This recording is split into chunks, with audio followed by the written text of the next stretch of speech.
اللہ سب کے بچوں کو نظر بد سے بچائے اور اللہ سب کے بچوں کو قرآن کی خدمت کے لیے قبول فرمائے۔ یہ اپنا اپنی سبق سنا سے آصف صاحب کے بیٹے ابو بکر ہے، یہ اپنا اپنی سبق آج ایک نئے بچے سنا سے تقریباً 40 بچے فوج مکمل کیتے، 40 مستورات مدرسے میں فوج مکمل کیتے۔ یہ ساری خوش قسمتی ہے بہار ہے، اللہ نے اس چمن کو اللہ سدا بہار کی نصیب فرمائے، ہمیشہ بہار قرآن کی خدمت کے لیے قبول فرمائے۔ اگلا یہ بچہ بھائی محمد آصف صاحب کا بچہ ہے، محمد ابو بکر۔ اس بچے نے یہاں شروع میں حفظ کیا، پھر یہاں سے اوپر قبا مسجد کے پاس ہمارے ہی مدرسے کی آپ کو نئی خبر سنا رہا ہوں، اکثر حضرات کو نہیں پتا ہوگا، ہمارے ہی اس ادارے کی ایک شاخ ہمارے ہی مدرسے کی ذیلی ایک ادارہ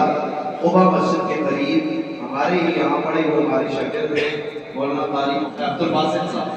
انہوں نے وہاں کلاس شروع کی اور وہاں یہ بچہ پڑھ رہا ہے، ان کے پاس یہ حافظ ہے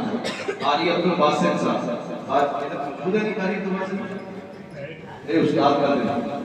یہ انہوں نے ہمارے پاس یہاں درجہ اولیٰ و ثانیہ پڑھا الحمدللہ، اور اب یہ درس نظامی بھی پڑھ رہے ہیں، خود بھی پڑھ رہے ہیں، اور 2 ٹائم بچوں کو وہاں پڑھا بھی رہے ہیں۔ اپنے گھر کے اندر ایک کلاس شروع کی، ان سے اجازت دی، میں نے کہا بالکل ٹھیک ہے، کہتے ہیں کہ شاپ پتا تو میں کہتا بھی ٹھیک ہے، کہتے ہیں آپ اپنے پیٹ پہ لکھ کے دیں، میں نے وفاق المدارس سے علاج کروانا ہے، میں نے قاری اسلام صاحب سے کہا لکھ کے بھی دے دیں۔ اب وہ الحمدللہ ہمارے مدرسے کی شاپ ہے، وہاں بھی وہ ہمارا ہی ادارہ ہے، وہاں جو بچے پڑھتے ہیں وہ ہمارے ہی بچے ہیں، تو یہ بچے نے وہاں حفظ مکمل کیا ہے، لیکن اس نے یہاں قاری عبد الباسط صاحب نے کہا کہ آپ کی سبق یہاں پر ہی سنائے گا، ہمارے پاس جتنے بچے پڑھیں گے ان کا سالوی کی نسبت یہاں سے ہی ہوگی، وہ یہاں ہی آ کر آپ کی سبق سنایا کریں گے۔ تو یہ ابو بکر جو آصف صاحب کا بیٹا ہے، یہ اپنا آپ کی سبق سنائے گا۔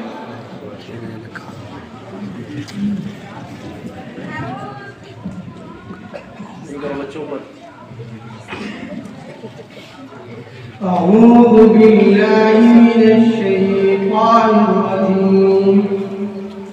بسم الله الرحمن الرحيم أم تقولون إن إبراهيم وإسماعيل وإسحاق ويعقوب والأسباط كانوا هودا أو نصارى قل أأنتم أعلم أم الله ومن أظلم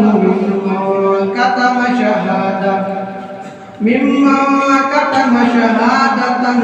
عنده من الله وما الله بغافل عما تعملون تلك أمة قد خلت لها ما كسبت ولكم ما كسبتم ولا تسألون عما كانوا يعملون صدق الله العظيم۔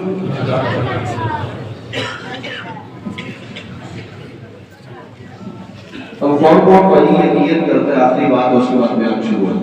کون بھائی یہ نیت کرتا ہے کہ اپنا بیٹا، اگر بیٹے بڑے ہو گئے ہیں تو پوتا یا نواسا استاد جی اس کے حوالے کر کے اس کو قرآن کا حافظ بنا سکے۔